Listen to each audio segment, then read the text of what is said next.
information out of the NBA. The Nets have acquired D'Angelo Russell from the Lakers, according to ESPN. LA also sends Maxwell Lewis and 3 second-rounders to Brooklyn. In return, they get Dorian Finney-Smith and Shake Milton. Russell averaging a career low 12 points, 5 assists, 4 boards per game for the Lakers this year. He's currently in the final season of a 2-year, $36 million deal. He'll be a free agent at the end of this season. Christina, back with you on SportsCenter. To the NBA, the Lakers have agreed to trade D'Angelo Russell to the Nets. The deal also includes Maxwell Lewis and 3 second-round picks to LA for Dorian Finney-Smith and Shake Milton. Now, Russell will go back to a familiar environment with the Nets where he played during the 2017 and 2019 seasons. Now, D'Angelo Russell is actually having a rough season, to say the least. He was moved to the bench earlier this season and is scoring at the worst rate of his career while averaging his second fewest rebounds.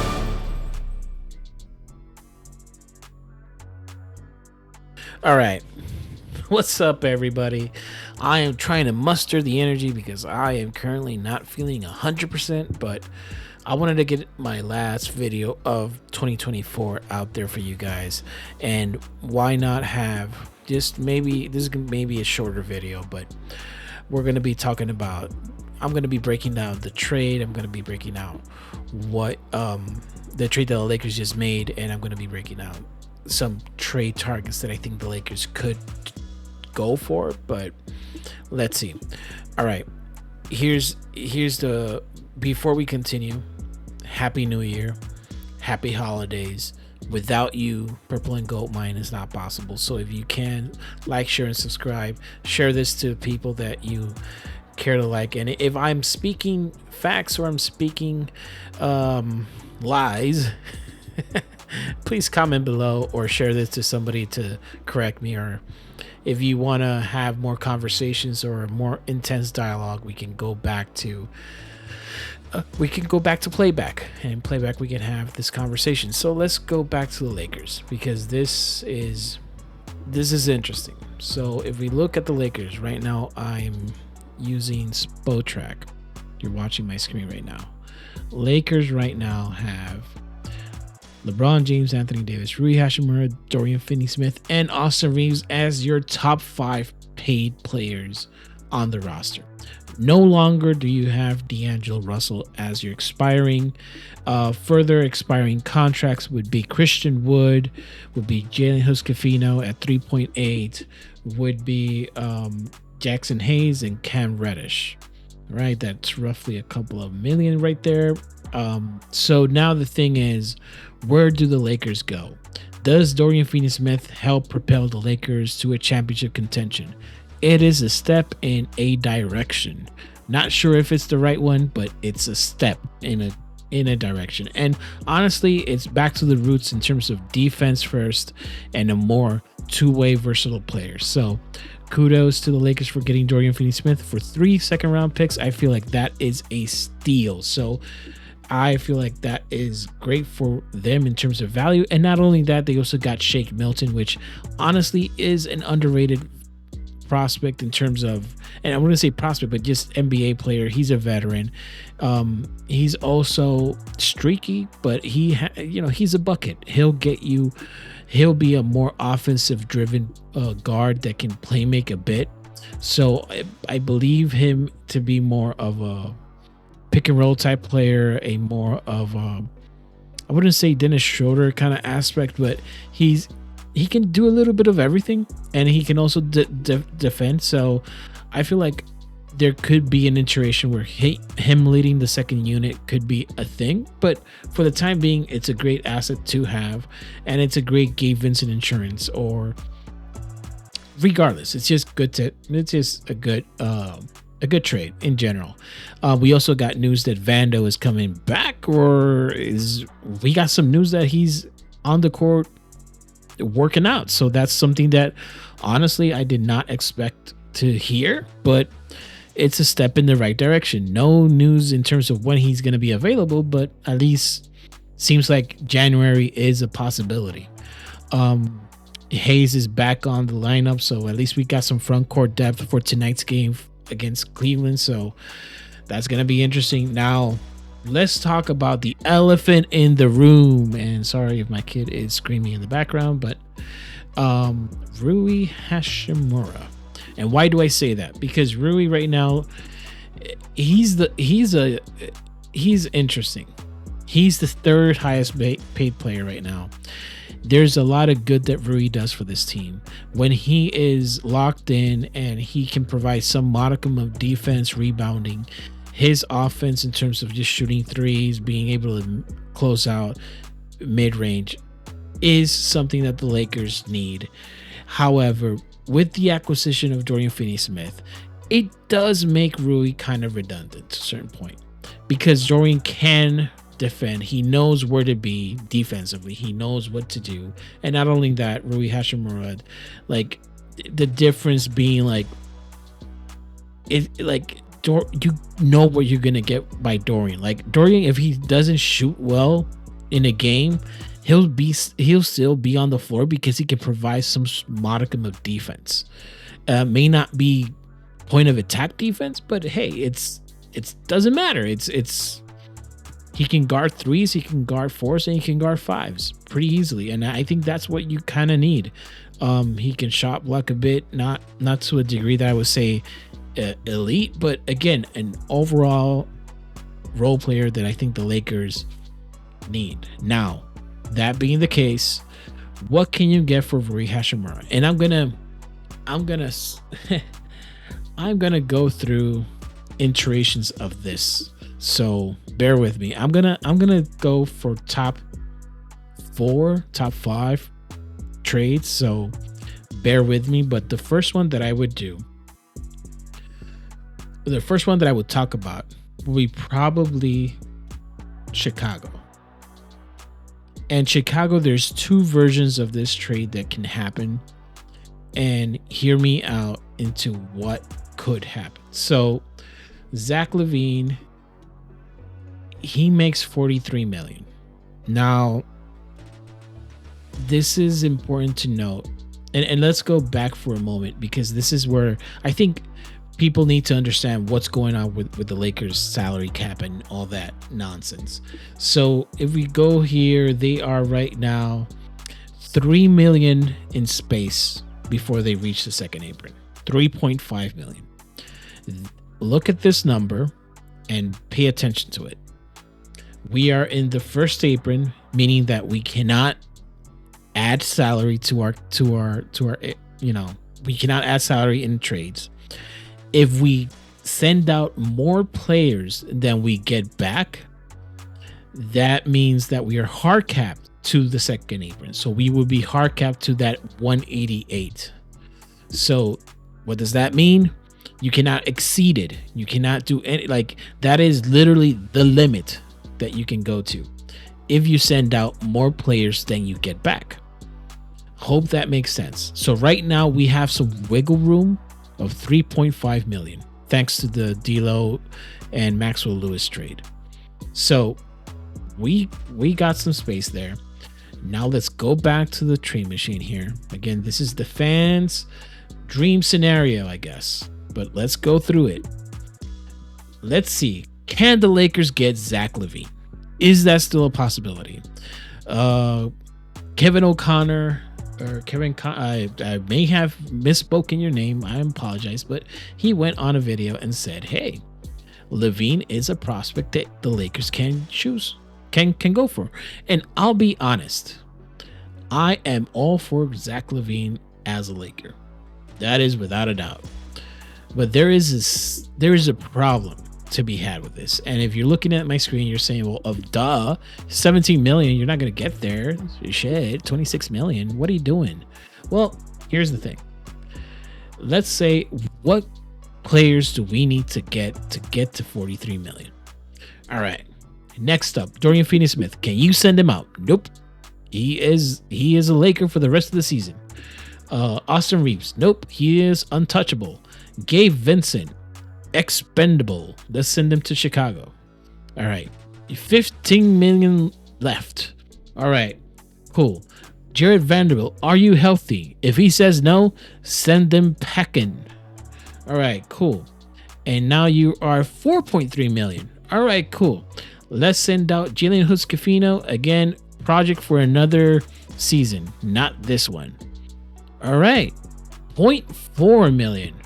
Okay, we need somebody else, people. Who volunteers? Cam Reddish? If you sent out Jared Vanderbilt, I don't know about Cam Reddish, so maybe he's a good insurance. So what about Jackson Hayes? Goodbye, sir. There you go. Okay. And here we go. God bless you. My wife just sneezed. Salud. All right. So if we look at this right now, it would be basically Zach Lavine for Rui Hachimura, Gabe Vincent, Jared Vanderbilt, Jalen Huscafino, and Jackson Hayes. And that gives you 2.0 million in savings. Great. But that's how many players? 5-1. And here comes the reality sinking in. Is this doable? Absolutely not. Are the Bulls going to do this? Absolutely not. What are you going to do, Anthony? Well, or Tony, or wherever? What are you going to do? What are you going to do to make this work? What are you going to do? All right. Well, here's the thing. There's still contracts that need to happen with the Bulls. You still have to send out Torrey Craig. You're probably going to send them out as a minimum salary. So this would be a minimum restriction, meaning if you noticed, it doesn't count against us in the salary. It counts against us in terms of the cap. So right now that would be only a $2 million hit towards us, but we got a wiggle room. So that's fine. Okay. And even if he does, that's 1.8. See, so you kind of need to do it through the minimum restriction, which allows you to do that. And then you would probably get Julian Phillips at that point. That gives you 3 players versus 5. Now, if you see here in the blue, it says Chicago has to waive 2 of the players. They could waive 2 players and before processing this trade. That's the problem with this. If you look, who would they waive? They would have to basically see if they can reroute these players. So this is where this trade becomes interesting. Not as a 2-team trade, but as a 3-team trade. So assuming we go and get Lakers and Chicago and Utah, and for all those Laker fans, I know where we're going. Utah, what do you have that I need? I need a center in Walker Kessler. And then we're gonna do the whole sending the entire farm for Zach Lavine. And I don't want to say farm, but basically. And Utah. Yep. I think that's enough. And then Chicago will send Zach Lavine to Lakers. Okay. Let's see if this works. I think I need more salary, if I'm not mistaken. Yep. Gonna need more salary and send to Utah. Okay. All right. So this fails. Yeah. So this one could be sent Utah as a minimum. And this one can be sent. Okay. This all complies. Great. So now, my fault. I put this should be LA. Okay. So Chicago. Okay. Chicago needs to send something, or Utah needs to send something to Chicago. So what would Utah send? So Utah has a lot of draft rights that they can send. They can send cash consideration. They also could send second round picks, but if you've noticed, like, they don't have that many second round picks. So honestly,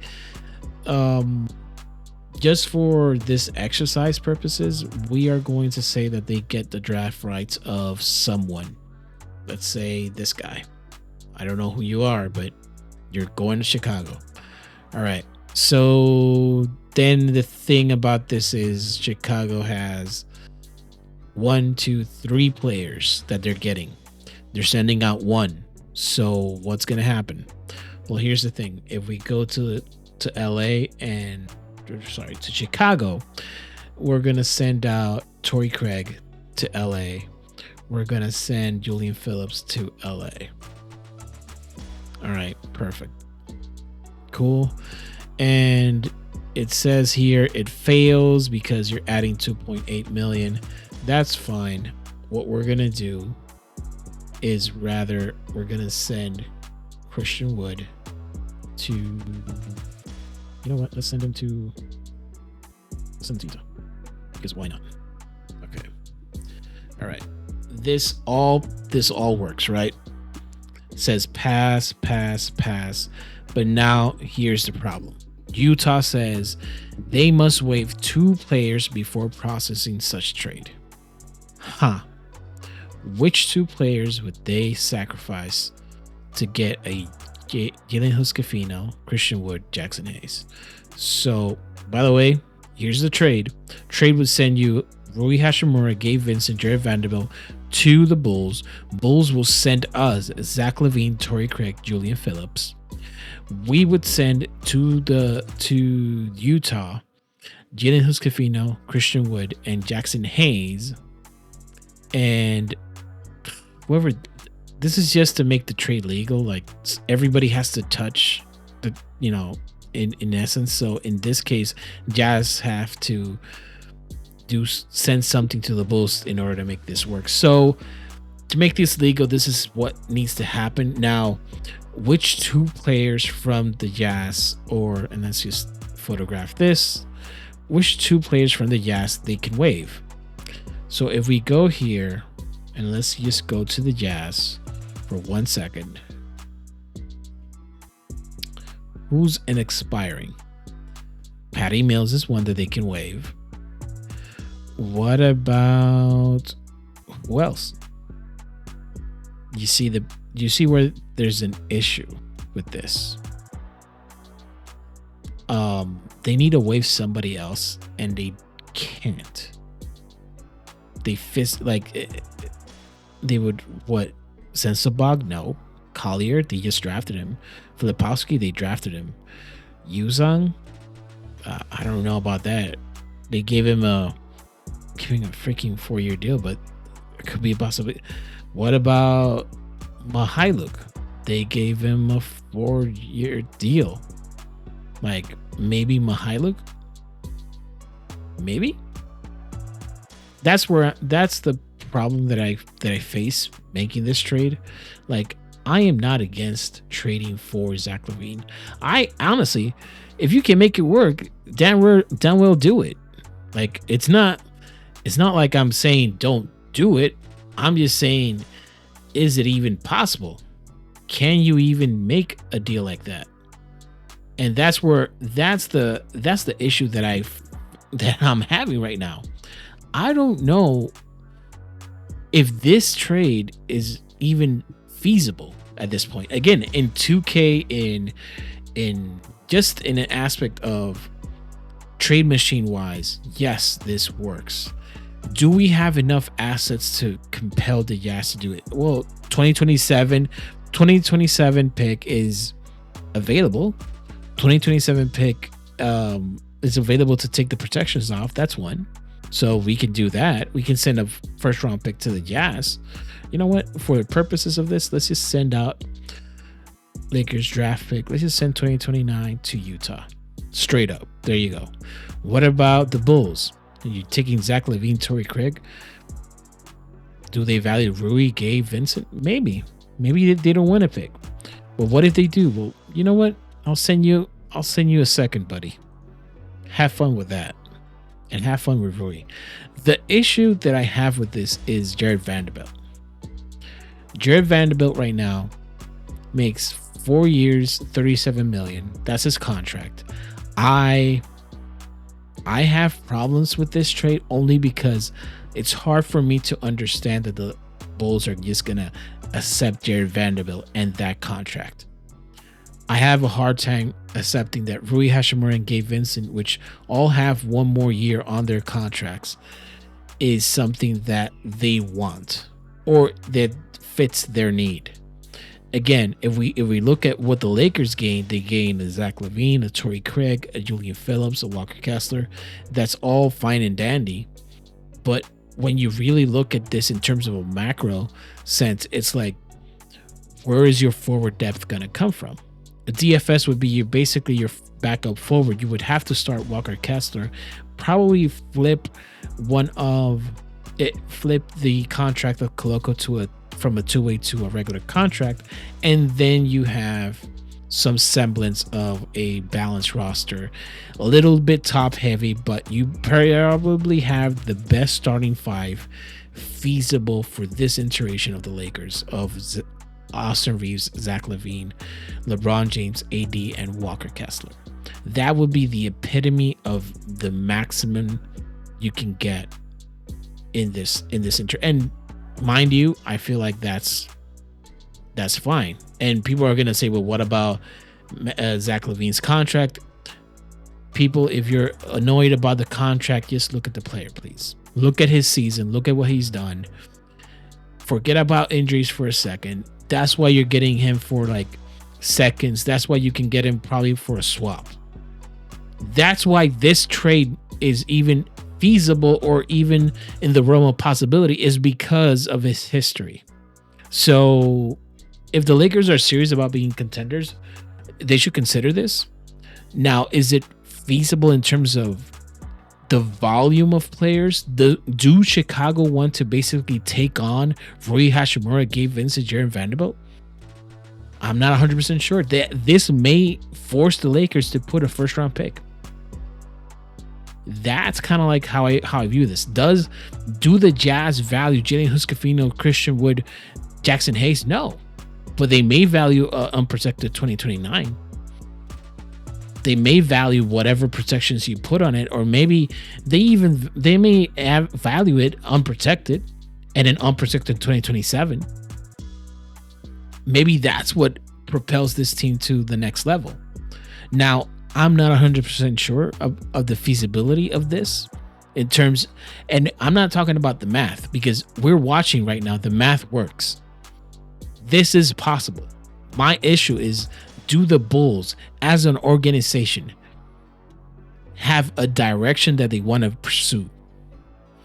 Because honestly, adding a Rui, adding a Gabe, and adding a Jared Vanderbilt is not going to like propel you to whatever. Like it is what it is. Another thing that this could happen, that could happen, honestly, and this is something that I considered, is what if the Jazz value Max Christie? What if the Jazz value Max Christie as an NBA player, as a prospect and whatnot? What are you going to do? Max Christie and a first round pick? What if that's the cost? Would you do that cost? And let's pursue that for 1 second, because if I do this correctly, and let me see if I can for 1 second. Let me go here. All right. So let's say they do send out Max Christie. Max Christie will likely have to be here. Okay, Utah. All right. That's a lot of salary right now. That's too much salary for the Jazz. So let's start cutting back. Christian Wood, come back to us. We need forward depth. All right, Christian Wood is back. All right, cool. Does that work? 8.1 million. No, that's too much. All right. Let's go through this. Let's see if you can keep Jared Vanderbilt and send out JHS to Utah and send out Christian Wood. Okay. Now they still have to send out.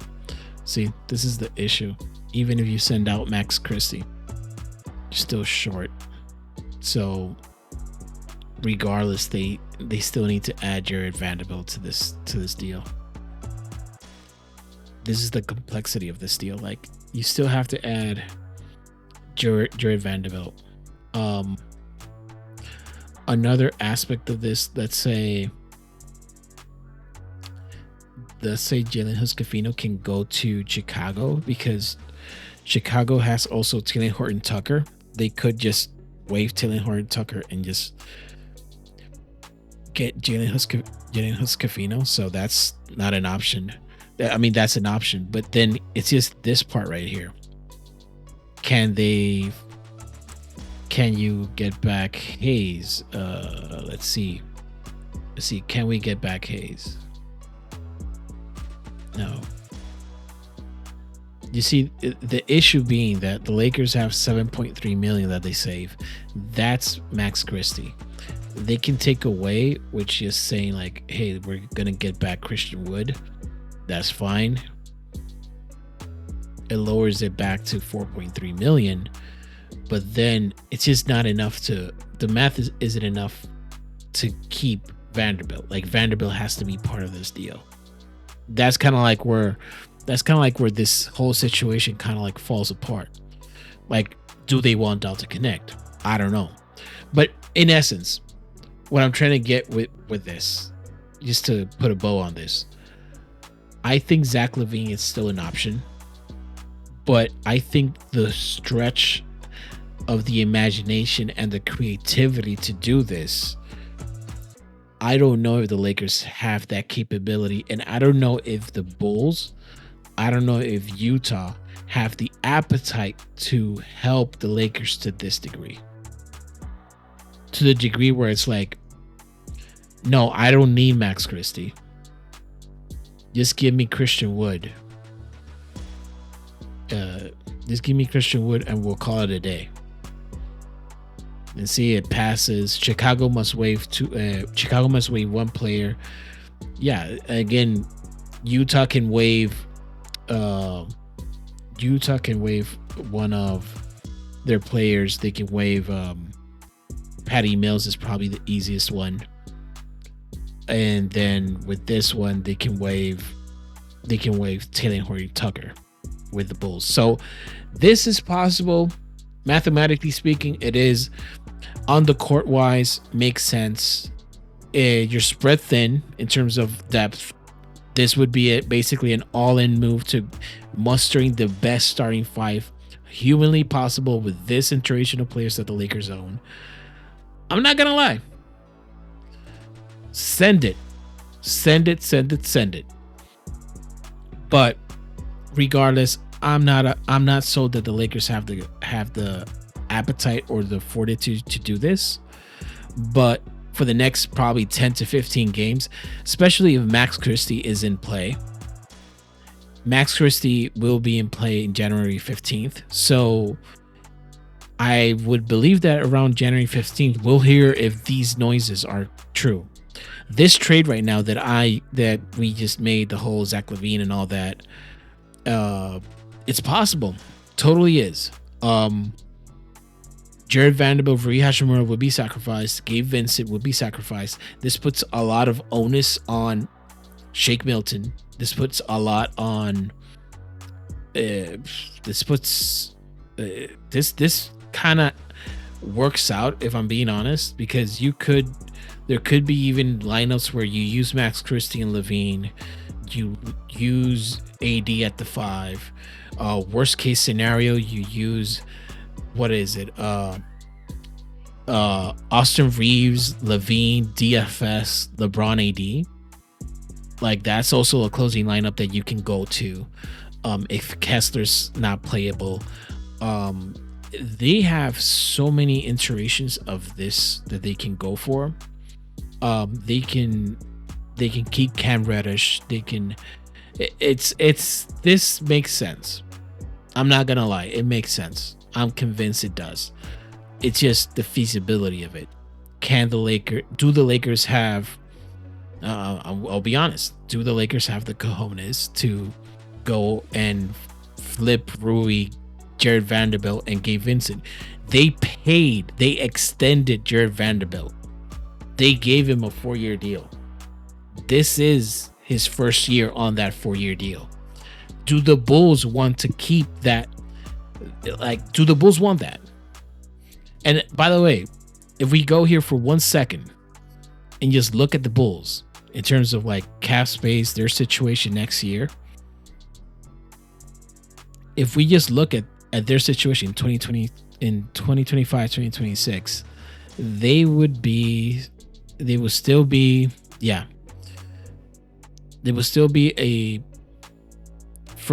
below a first apron, but yeah, they're not in bad space either, and that's without discounting that they're getting a reduction. Lonzo Ball is likely to be moved, or again, it's a lot of good comes with making such a trade. Chris Duarte, I don't think they bring him back, so that's out of the picture. Josh Giddey is probably going to get restricted free agency. He's probably going to get some sort of bag or some sort of like team friendly contract. So adding Rui Hachimura, adding Jared Vanderbilt, and Rui is also an expiring, and who knows if they can flip Vucevic for something else this season. That is not a bad compromise for Chicago.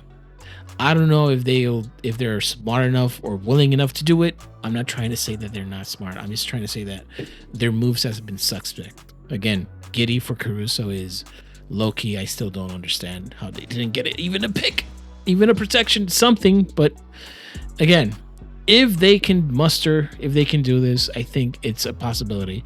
But for the time being, I thought I was going to talk about top 5 trades. For this one, I'm going to go with Zach Lavine. So this is Can Lavine Be a Laker episode, and I'll be back later in 2025 to talk about if God is willing, talk about next one, which is Brandon Ingram, and the other one would be, hey, Cam Johnson's still on the table.